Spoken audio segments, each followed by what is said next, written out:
pelatih timnas Indonesia, Shin Tae-yong menarik perhatian publik dalam beberapa hari terakhir. Kegagalan tim Garuda untuk lolos ke semifinal Piala AFF 2024 menjadi penyebabnya. Publik ramai membahas kegagalan timnas Indonesia di Piala AFF 2024. Beberapa di antaranya mulai mempertanyakan kinerja Shin Tae-yong. Namun, ada fakta timnas Indonesia yang turun di Piala AFF 2024 bukanlah tim yang terbaik. Skuad Garuda kali ini bahkan diisi pemain yang mayoritas usianya di bawah 22 tahun. Manajer timnas Indonesia, Sumarji, menyebut Shin Tae-yong tidak layak disalahkan dalam kegagalan tim Garuda di Piala AFF 2024. Shin baru layak dipertanyakan kinerjanya jika Marcelino Ferdinand dan kawan-kawan tampil buruk di 4 laga sisa putaran ketiga kualifikasi Piala Dunia 2026. Kecuali di kualifikasi Piala Dunia 2026 tidak berhasil, silakan saja, ujar Sumarji dalam wawancara di Nusantara TV, Senin, 23 Desember 2024, malam waktu Indonesia Barat. Tapi kalau gara-gara kegagalan di Piala AFF 2024 menggema stay out itu langsung salah sasaran, sambung Sumarji. Sumarji menyebut Shin Tae-yong akan tetap menjalani evaluasi dari PSSI setelah kegagalan timnas Indonesia melaju ke semifinal Piala AFF 2024.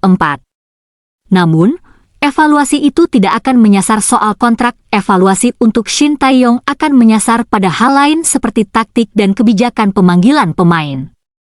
Evaluasi itu kan permainan, taktik, pemanggilan pemain dan lain-lain.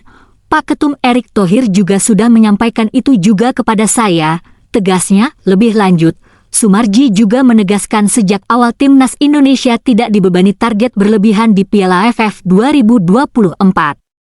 Apalagi setelah PSSI memutuskan menurunkan skuad yang sangat belia di ajang 2 tahunan itu. Kita harus tahu, dari awal tidak ada target untuk timnas Indonesia di Piala AFF 2024. Sebenarnya sudah berulang kali saya menjawab itu salah alamat dan tidak tepat, tegas Sumarji.